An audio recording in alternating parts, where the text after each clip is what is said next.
По 9 години без пресуда за вина заврши предметот Тотал, во кој беше обвинет новинарот Драган Павловик Латас, врз основа на наводите во вештиот наод и мислење. Јавниот обвинител целосно се откажал од обвинителниот акт за даночно затајување, соопшти од Кривичниот суд Скопје. Обвинителот, имајќи ги предвид наводите во вештиот наод и мислење, најпрве направил измени во обвинителниот акт, пошто утврдил дека за две од обвинети правни лица во постапката не се исполнети елементите кои го чинат законскиот опис на пријавеното кривично дело даночно затајување, додека за едно правно лице и обвинетиот во меѓувреме настанала апсолутна застареност на кривичното гонење. Заради сето тоа судот постапил согласно законските одредби и ја донел наведената пресуда.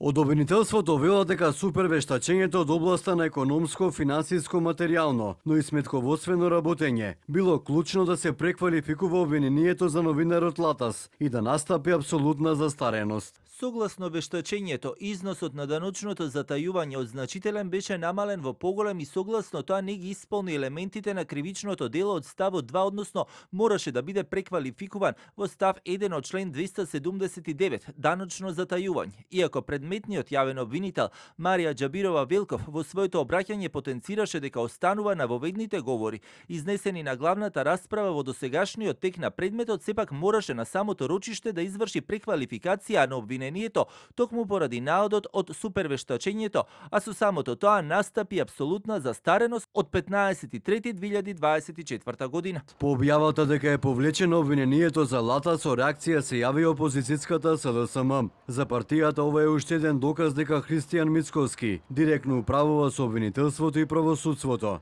Предметот Тотал е судски случај во кој новинарот Латас беше обвинет за затајување данок во периодот од 2008 до 2015 година преку фирмите Тотал Маркетинг и Тотал Медија Центар. Пресудата за предметот кој го отвори поранешното специјално јавно обвинителство била донесена во мај оваа година и веќе е правосилна.